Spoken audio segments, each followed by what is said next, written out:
io tu sono devastato. Mamma mia, come non è così? Magari fosse sposato, non ci pensi.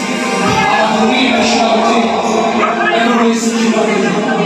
Adesso ci vuole venire fuori, ma non va te, non ha avuto più.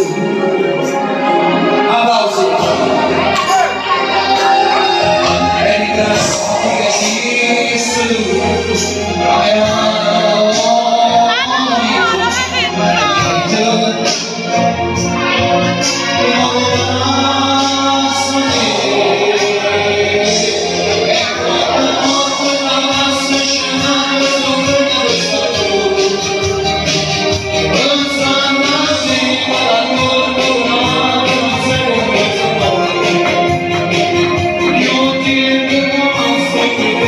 So